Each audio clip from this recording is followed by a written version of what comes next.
This situation continues to get crazier day by day. Another day has come, the sun has rose again, and the Philadelphia 76ers are rumored in yet again another potential trade ahead of next week's NBA draft. And it just seems like every single day at this point, the Philadelphia 76ers are going to be tied to another rumor, another report, another speculation in regards to this number 3 overall pick. And I think that's a great thing. It's an insane thing to wake up to and to see every day.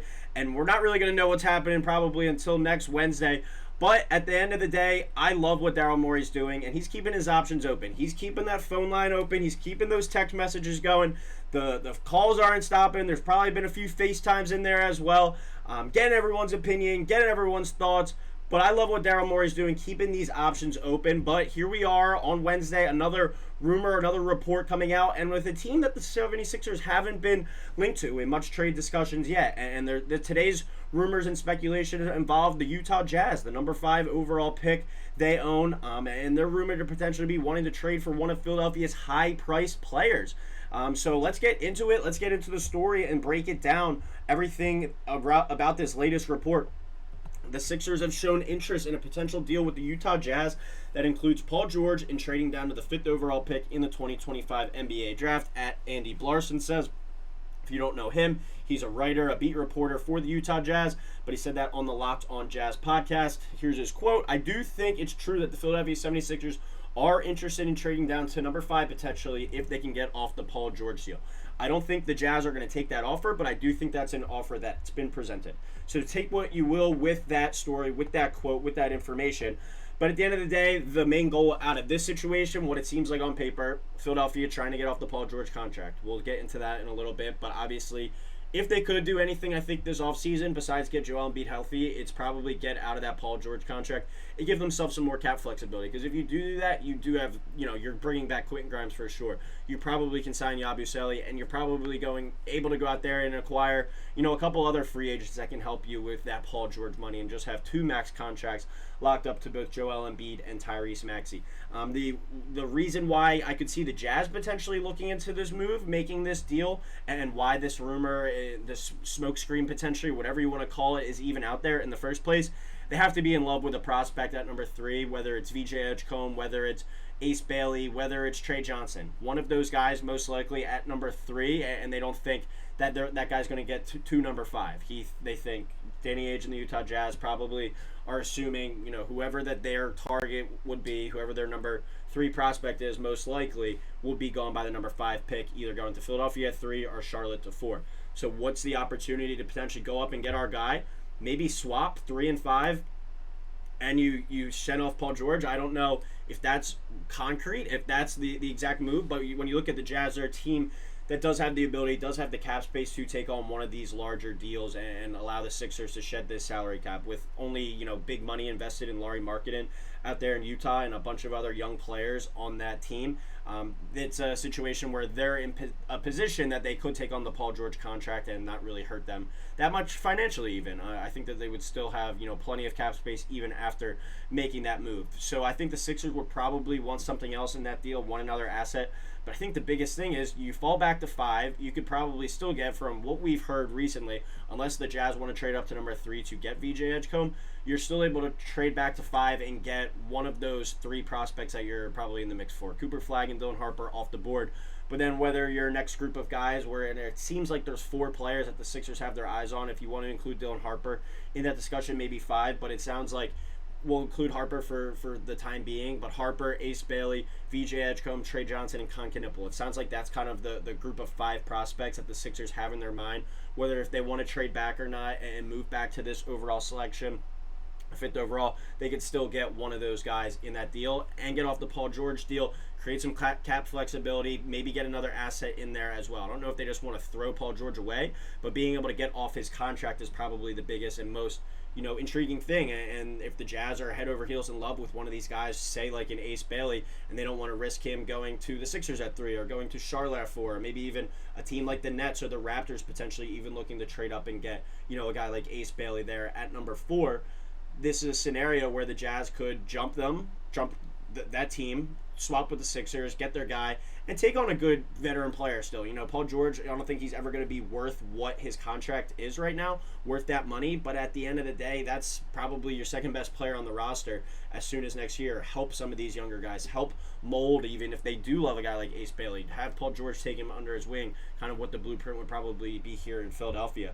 But from a Sixers perspective, if you're able to trade back, still get one of the guys that you're very interested in, and get off of this Paul George contract, which we see in the upcoming season owed $51 million, 2026, 2027 owed $54, and the following year owed $56 million. And from the production that we saw out of Paul George last year, not living up to that hype whatsoever. That is an intriguing situation, an intriguing potential offer there for Philadelphia. You look at Paul George, I don't think he's as bad as we talked about, but I don't think he's ever going to fully live up to the hype of that contract. 16.2 points, 5.3 rebounds, 4.3 assists, and he shot 36% from three. Like, we're talking about him out here like he was the worst player in the entire NBA last year at times, but I don't think his numbers are ever going to be that much better than this. Maybe he gets up to 18, 19 points per game. I thought rebounding-wise and defense-wise and distributing-wise, he was still pretty solid. I think the Sixers were probably expecting him to be more of a 39 to 40% shooter from downtown, but I don't think he's ever going to live up to the hype of this contract, of the max contract that he was given, and his ability, or what the Sixers front office, what the Sixers fans expected him to come in and showcase from day one, and it was never off to a good start. Now, while this is definitely rumor, speculation, not a concrete report that this is a move that's in motion that's going to happen, I do think it's an eye opener for both sides, for both parties, to be like, okay, we could potentially look to do this if the Jazz really are in love with the guy, and if the Sixers are comfortable trading back to 5 and they're able to get off this Paul George contract. It's a very intriguing situation, I think, that the Sixers could find themselves in, and the Utah Jazz. It's kind of a win-win scenario for both. But when you're the Sixers and you are trading back to number 5 potentially here in this draft, the Utah Jazz have been a team that hasn't been really speculated to move up. We've heard the Nets, we've heard the Raptors, we've heard the New Orleans Pelicans, but this is the first time, at least for getting tied to the Sixers, that the Utah Jazz have been mentioned and have been a part of the discussion. So the question then becomes, who is the guy that you select at 5? As I said, I think Dylan Harper is out of the question. Obviously, Cooper Flagg is out of the question at 3. You're kind of dealing with this next group of guys, and I think for the Sixers-wise, the group that they have circled, the number 3 prospect, Ace Bailey, number 4, VJ Edgecombe, number 7, Trey Johnson, and sorry, skipped over number 5, Con Knipple. I think that's kind of your mix of prospects, and we've touched on them all here. We've talked about them all pretty much in length. Ace Bailey, the most polarizing prospect in this draft, but maybe the most long-term upside star potential out of any player in this draft. VJ Edgecombe, I think, fits in with the Sixers roster really well, and he fits in right away. Like, you have him working alongside Quentin Grimes. That's a defensive nightmare for some teams. You also then have Tyrese Maxey and Jared McCain filling in the gaps offensively that VJ might not really have in his bag, at his arsenal at this moment. Con Knipple, I think, outside of Cooper Flagg and maybe Dylan Harper, might be the most kind of win-now NBA-ready player in this class. I think he comes in and he's a 40% three-point shooter, a 12-point-per-game scorer from day one, and instantly elevates the Sixers offense. And then Trey Johnson, a super dynamic scorer, but major question marks about his fit. He might be the highest scoring, per game player out of this draft class, but how does that fit with Jared McCain? How does that fit with Tyrese Maxey and the lack of defense that Trey Johnson has shown? But I really think that's kind of your 4, if those 4 prospects that you're in the mix for, if you're trading down to number 5. And if the Jazz do want to trade up to number 3, I do think it's because they're head over heels in love with a prospect and they don't want to risk missing out on him. They're willing to take this Paul George contract on. They're not trading for Paul George. They're trading for the guy that they get at number 3. And basically the ability to move up and get that guy at number 3, you're going to have to take on the Paul George deal, the Paul George contract. So another day, another story revolving around the Sixers. I would be, for it. I would be part of this game plan. All in, get off this Paul George contract, give you cap flexibility, and you don't even have to go out there and spend all that money this summer. You could kind of go back, look what's going on in the middle of the season around the trade deadline. Even during the season, we see trades all the time occur now in the NBA, more so than ever. I think these star players are getting moved, even during the season, in the middle of the season. The Sixers could kind of, look, repost, repivot, once December, January comes around and says, all right, let's make an all-in move with this cap space that we freed up.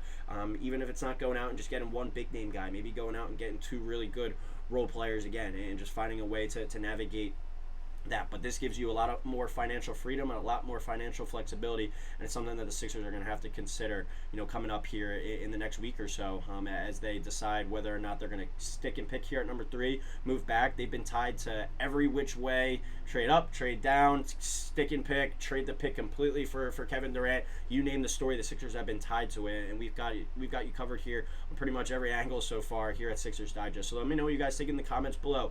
Would you be willing to trade Paul George and pick 3 to move back to 5 and get off that Paul George contract? I think another asset would most likely come to Philadelphia, but nothing significant. I think the biggest moving piece is the Jazz going up and getting their guy at 3, and the Sixers getting off that Paul George contract and still being able, to keep that first overall, that first round pick sitting there at number 5 overall in this scenario. So let me know what you guys think in the comments below. As always, please drop a like, please drop a subscribe, and we'll talk to you next time here on Sixers Digest.